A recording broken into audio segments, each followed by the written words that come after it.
Moving by the current coaching situation here in Charlottetown, you do go to the under-18s in Europe. Some early thoughts on what you saw?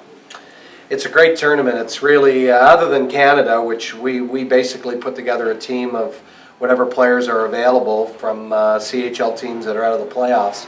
All the other teams are the best players for those respective countries. So in regards to that tournament, we have two really good Europeans on our roster, but my job is to know the players at all levels, and certainly, if not this year, it'll be the following year. And there was a lot of good underage players playing in the tournament, and certainly lots of good 97 and 98 born. So I was really impressed, as I always am with that tournament. It's the best of the best, and saw some really, really good players.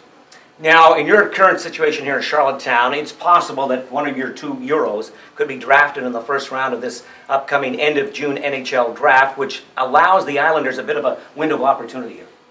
Yeah, the way our rules are is if Philip Schlappick, let's call a spade, he's the one that could go in the first round. If your European player gets drafted in the first round, he goes on to a separate list, and it'll allow us to draft another player. The rules have changed a little bit. A year ago this time we were talking a lot about the trade between ourselves and Gatineau. The determination of what a year, the rule being you have to play one full year before you can trade a player, a European player. That rule now is June 16th.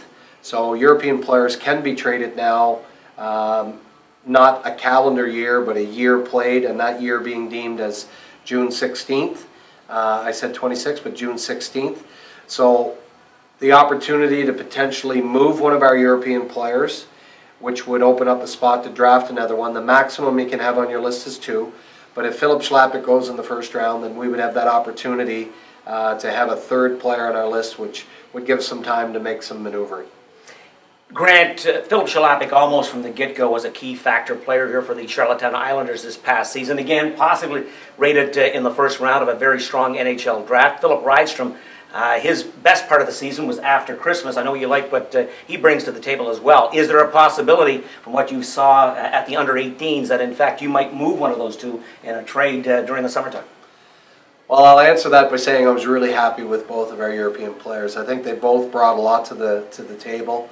Obviously, Philip Schlappick was an elite offensive player for us, but Philip Rydstrom is the type of player where we know him a lot better than the other teams in our league know him. Plays a really sound two-way game, brings size down the middle, something we needed to address, and we did by bringing those two players in. So I'm happy with both players, but I wouldn't be doing my job if I didn't look to upgrade at all positions. So there's always a possibility that we could do that.